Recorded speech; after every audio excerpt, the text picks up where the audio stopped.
Baik, di sini saya akan menjelaskan konsep pelayanan gizi dalam kondisi bencana. Yang pertama, pengertian bencana. Bencana adalah peristiwa atau rangkaian peristiwa yang mengancam dan mengganggu kehidupan dan penghidupan masyarakat yang disebabkan baik oleh faktor alam dan non-alam maupun faktor manusia sehingga mengakibatkan timbulnya korban jiwa manusia, kerusakan lingkungan, kerugian harta benda, dan dampak psikologis kesehatan.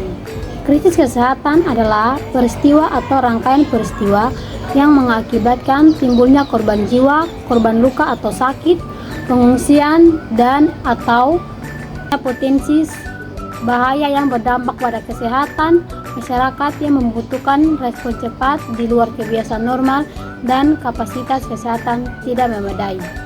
Yang berikutnya, peran ahli gizi dalam pengelolaan bencana.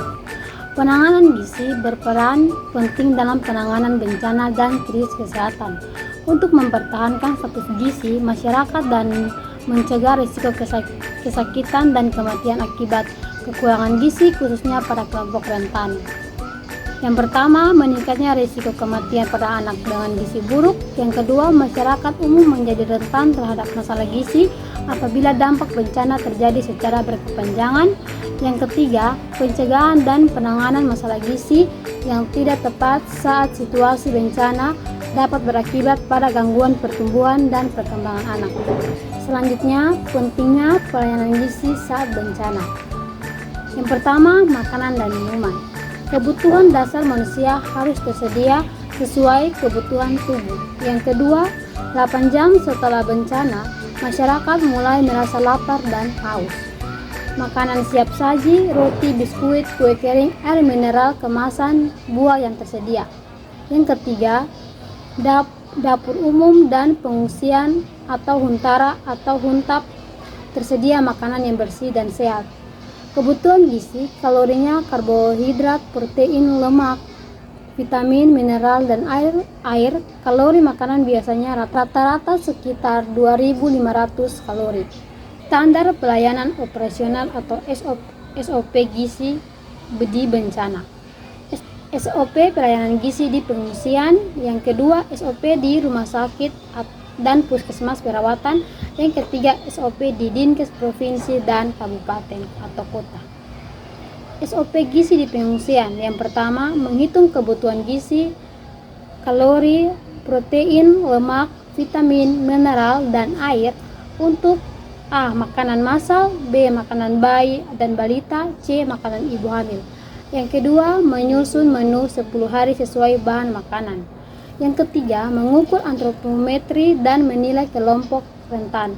Yang keempat, memberikan penyuluhan di tenda pengungsian. Dan yang kelima, apabila terjadi wabah atau pandemi, harus melaksanakan protokol kesehatan yang berlaku.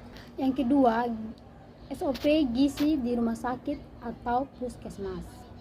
Yang pertama, menghitung kebutuhan gizi, kalori, karbohidrat, protein, lemak, vitamin, mineral, dan air untuk melakukan SOP gizi di rumah sakit atau puskesmas.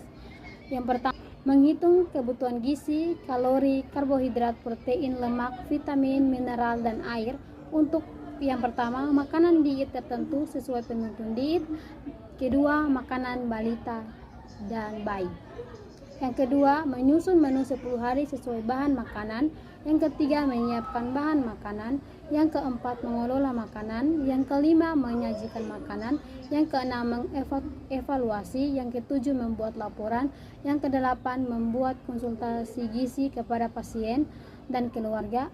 Yang kesembilan, apabila terjadi wabah atau pandemi, harus melaksanakan protokol kesehatan yang berlaku. Dan yang ke-10, menghitung kebutuhan gizi, kalori, protein, karbohidrat, lemak, vitamin, mineral, dan air untuk yang pertama untuk makanan diet tertentu sesuai penuntun diet, dan yang kedua makanan bayi dan balita. Dan yang terakhir, SOP gizi di Dinas Kesehatan atau Dinkes. Yang pertama, merekap SOP di Dinkes atau Dinas Kesehatan. Yang pertama, merekap kebutuhan logistik gizi.